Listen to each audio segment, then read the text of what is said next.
One morning I woke up and I couldn't feel my hand. It had happened to me a lot before, but this time it felt different. It felt like my hand had died. My arm was okay, but then after my wrist I couldn't feel anything, just air. I moved my fingers but felt nothing. They were like ghost fingers. I started shaking it, but I couldn't wake it up. I was still half asleep, so I whacked it against the wall without really thinking. Suddenly, I heard my dad's voice and he was angry. He worked night shifts, so he'd probably just gone to bed. But I didn't care. I was starting to freak out. It hadn't lasted this long before. I ran to the bathroom and put my hand underwater. Oh my gosh, I couldn't even believe the temperature of the water. I touched it with my other hand and realized the water was burning hot. Of course, it had to happen to my right hand, the hand I use for everything. I wanted to Google what was going on, but I couldn't even type with my left hand, and I ended up dropping my phone. The screen shattered, and when I tried to pick it up, some of the glass got stuck in my hand. Great. So my right hand was dead, and my left hand was now bleeding. I called out for my mom, but she was already standing in the doorway. "What's with all the noise?" she said to me in an angry tone. "Mom, I can't feel my hand. It's completely dead," I whimpered, and then I started crying. She just laughed at me and said to give it a good shake and it'd be okay. Then she went back to bed and told me to stop acting like a baby. I couldn't believe it. I cursed myself for always sleeping on my right side. I'd been so tired the night before that I'd just passed out. I must have slept on my arm for more than 8 hours. What if I'd done some serious damage? The worst part was that we had a big exam at school that day, and I had a date with my boyfriend after school. How would I write the exam? How would he hold my hand if I couldn't even feel it? It'd be like I was holding hands with air. I grabbed onto the sink, and even as I saw my fingers grip onto it, I felt nothing. Trying to make breakfast was a complete disaster. I spilled the milk everywhere, and eventually I sat there and used my teeth to open the bread. And then I ate a slice like an animal, using my teeth to rip it apart. My left hand with the cuts on it was starting to hurt now, and it was weird, but the pain felt good. At least pain meant my hand was alive, unlike my other hand, which was just hanging there like a dead thing. Imagine not having hands. How did people survive? I shivered at the thought of it. When I got to school that day, I noticed my right hand was burnt. I hadn't even noticed it until then. Well, at least it didn't hurt. My boyfriend gave me a weird look when he saw me and pointed to my zip. I looked down and gasped. I'd forgotten to zip it up, but I couldn't do it. He started laughing and asked if I needed some help. At the exact moment that he reached out to zip it up for me, our math teacher passed by and gave us detention for inappropriate behavior. I couldn't believe it, and now we had to go sit for our exam. I told my boyfriend about my dead hand, and he said if I wrapped it up and compressed it, it might get better. I used my scarf and it honestly looked ridiculous. It was exam time. I spoke to the teacher in charge and explained what had happened, and he said it was the worst excuse he'd ever heard. I unwrapped my scarf and tried to pick up the pencil, but it was impossible. So I just sat there. Halfway through the exam, I started to panic. What if it never went back to normal? I couldn't sit there any longer. I got up, and as I pushed the desk away from me, it fell. I didn't realize how much pressure I'd put on it. It fell onto the girl sitting in front of me, and she screamed. I was mortified. I ran out of there without looking back. I ran all the way down the corridor, and when I got outside, I suddenly came up with an idea. Maybe if I hurt it, I'd be able to feel it. Like when you don't know if you're still dreaming and you pinch yourself. If it hurts, it means you're awake and it's real life. I looked around and saw some big rocks by the school car park. I picked one up and dropped it onto my hand. I'm not joking. I felt nothing. This was serious now. I needed to take drastic measures. I don't know why I didn't just go see the school nurse. But no, I decided to take matters into my own hands, quite literally. Our school is near a busy road. I made my way over to the bus stop, and then the stupidest idea ever came to me. The next time a bus pulled up, I'd crouch down by the wheel and let it roll over my hand. I mean, that wouldn't hurt that much, right? So just as bus pulled up, I pretended to drop my purse and let them get on the bus first. The driver hadn't noticed me, and suddenly I heard the engine starting up and then crunch. I didn't feel anything, but the bus rolled right over my hand, and I managed to pull it out just in time before the back wheels went over it a second time. And then I passed out. I woke up in an ambulance being rushed to the hospital. The wheel had completely broken every bone in my hand and even crushed the nerves. I looked down at it and almost vomited. There was blood everywhere. And then I heard the panic in the paramedics' voices. We're going to need to amputate this one. There's proper nerve damage, and if it travels up her arm, she'll lose her whole limb. What?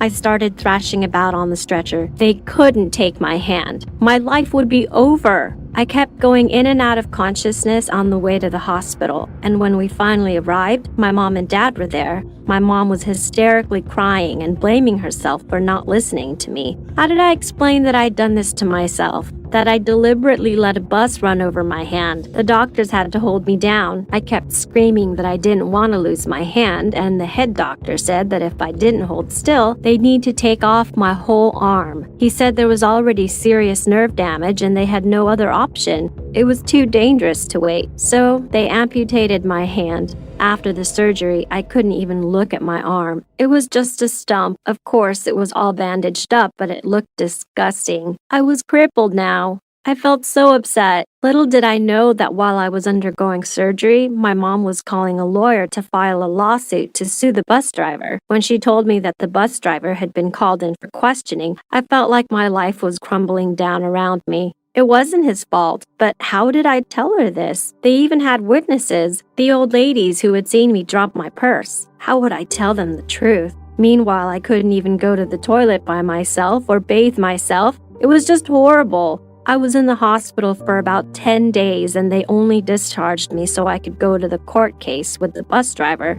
I was so nervous as I walked in there, my stumpy arm hanging by my side. The bus driver was sitting there, looking like he hadn't slept in weeks. The old ladies gave their testimony first, and I couldn't even look at them as they told the judge how I definitely dropped my purse. They seriously needed to get their eyes checked. We took a break, and as we were going back into the court, a familiar face came running towards us. It was the school janitor. He turned out to be a friend of the bus driver's, and he said he had video footage of what happened. Oh no. The judge let him play it, and I couldn't believe it. It showed everything. Me running out of school, dropping the rock on my hand, and then placing my purse at the foot of the wheel. It was all there. Who knew school CCTV cameras could catch so much? Now I had a lot of explaining to do. The bus driver looked outraged and at the same time relieved. One of the old ladies fainted, and then the judge called me up and asked me to tell the truth, the whole truth and nothing but truth.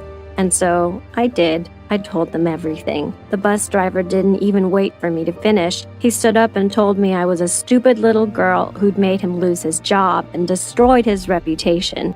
No one believed me that my hand had fallen asleep for so long. They thought I was sick in the head, someone who liked to hurt themselves for pleasure. My mom and dad were so ashamed they took me to see a psychiatrist, and even he thought that there was something seriously wrong with me. Why did no one believe me? I now had to learn how to do everything with my left hand, and my parents wouldn't let me near anything sharp, in case I tried to hurt myself. They even removed all the rocks from our garden. They were treating me like a baby. A few weeks after everything started to calm down a bit, I felt a weird feeling in my left foot, like pins and needles, but more painful. I told my mom it was happening to my foot, and she said I really needed to stop this or she'd take me back to the psychiatrist. That night, I used my only hand to try and Google what was going on. Paresthesia, a restriction of the nerves in the body. Oh my gosh, that's what I had. I showed it to my mom, and even though she rolled her eyes, she said we could go to the doctor the next day and discuss it. The doctor ran some tests and then called me back the next day. It was bad news. He told me that I had MS, multiple sclerosis. From the look on my mom's face, it wasn't a good thing. Had I done this to myself?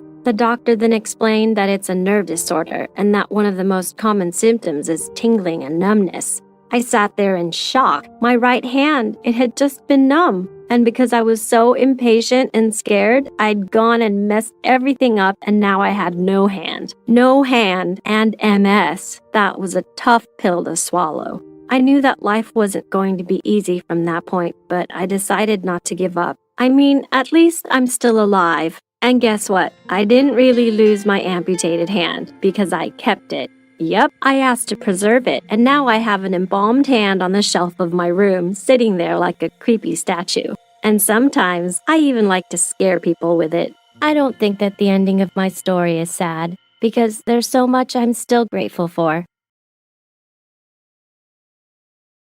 I made sure that my tryouts went great. When Ron, the basketball team captain, passed me the ball, I made sure to not lose it until I reached the paint area.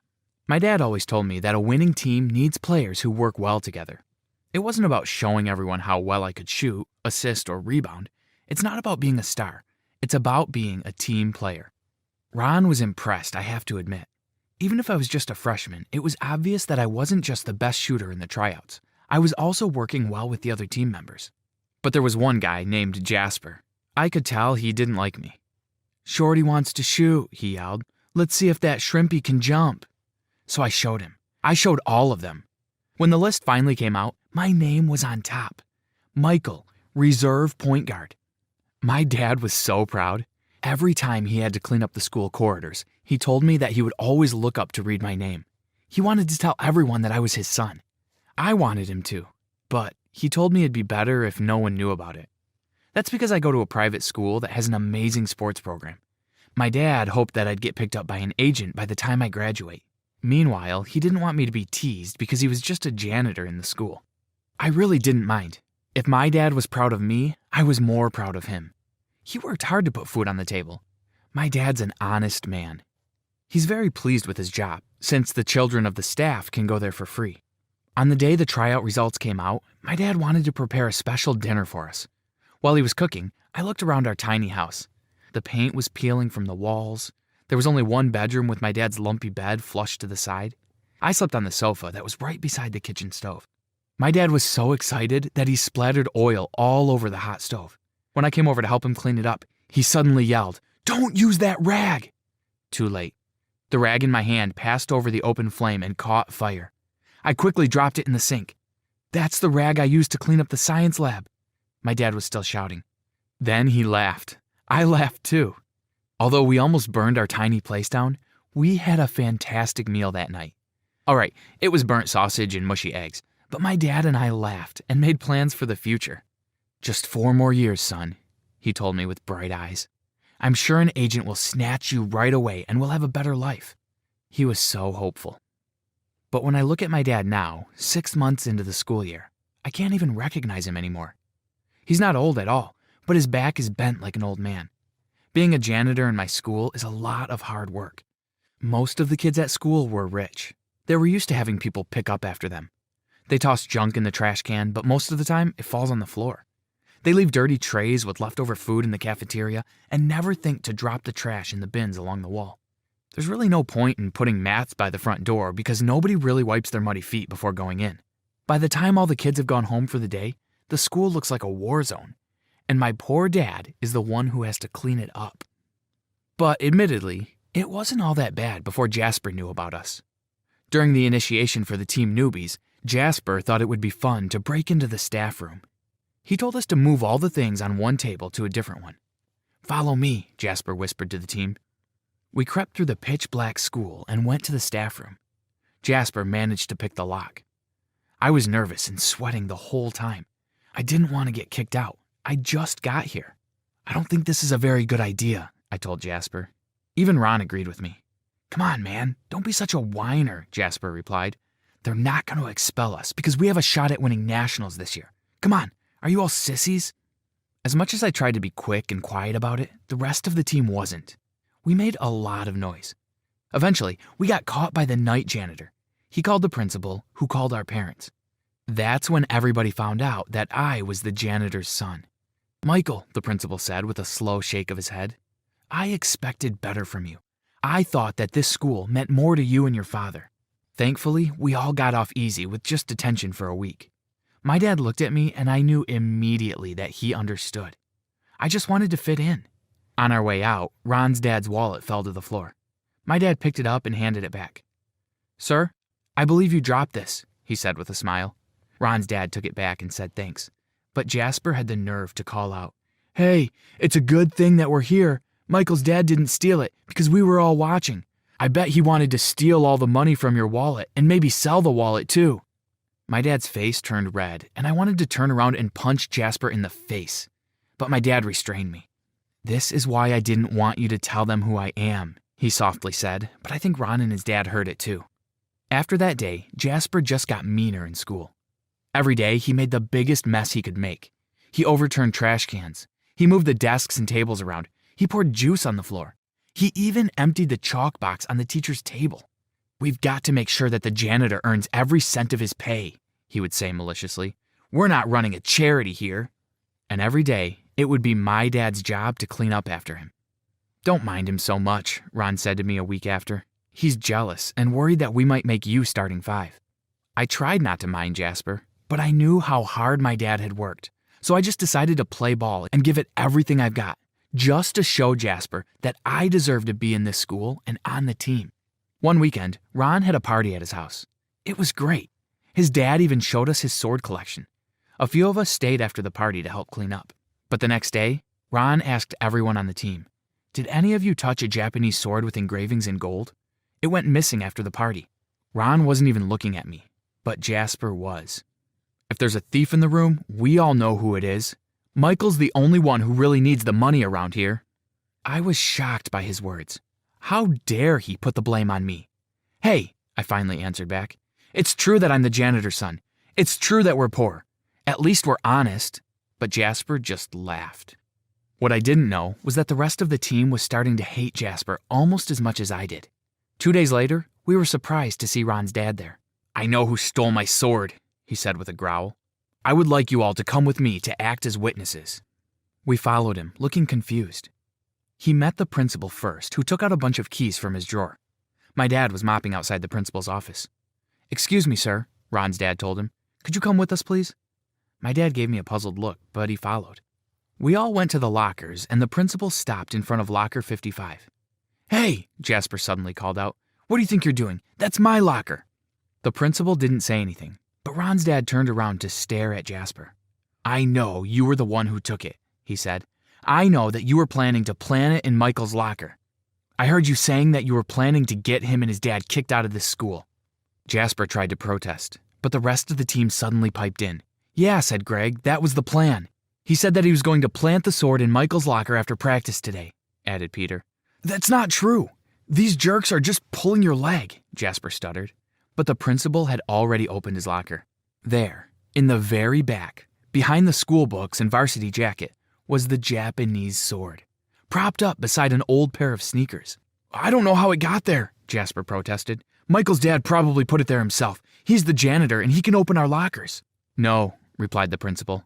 "I'm the only one with the master key, and I take it home with me every day." "You can't do anything to me," Jasper yelled as a last resort. "You need me on the team. We have a game tomorrow." An hour later, Jasper's parents arrived. We spent 30 minutes shouting and yelling. When it was finished, Jasper was expelled. Our practice went on into the night. Ron had to make a lot of changes in the game plan because Jasper was no longer with us. "You're playing tomorrow," Ron said. "You can do it." Too much drama was happening both on and off the court. But the next day, I had to get my game face on. It was a brutal game. I did my best to get Ron a clear shot every time he went for the basket. The game was tied with 5 seconds to go. I was the only one in the paint. Ron was being guarded by 2 players. "Hey, Michael," he shouted and passed me the ball. I caught him. The clock was ticking. I had to make the shot. Suddenly, I couldn't hear anything anymore, except for my heart beating. I jumped. The ball left my hands, spinning slowly. All eyes followed its arc through the air. Everyone held their breath. When I heard it swoosh through the basket, all the noise of the court came back. The stands exploded with cheers. I did it! We won! Everyone on the team came at me, grinning, shouting, and crying. Then my dad was there too. We trooped back to the changing rooms, still jumping for joy. Then my dad and I came face to face with Ron's dad. "Great play, Michael," he said, clapping me on the shoulder. Then he shook my dad's hand. "Hello, I'm George, Ron's father. I don't believe we've been formally introduced. You've got an honest and responsible son. I can see where he gets it from. I'm going to get straight to the point. I'm a busy man. I need an assistant. More than anything, I need an honest worker who's a great team player. Can I offer you the job?" My jaw dropped. I saw them shaking hands. I also saw the principal looking at them with a proud smile on his face. In just a few weeks, our lives totally changed. My dad wasn't a janitor anymore. We moved to a bigger place. The paint wasn't peeling off the walls. I even got my own room. But let's not forget where we came from, he said, and I nodded. No matter what happens, my dad's still a hard-working and honest man, and I want to grow up to be just like him.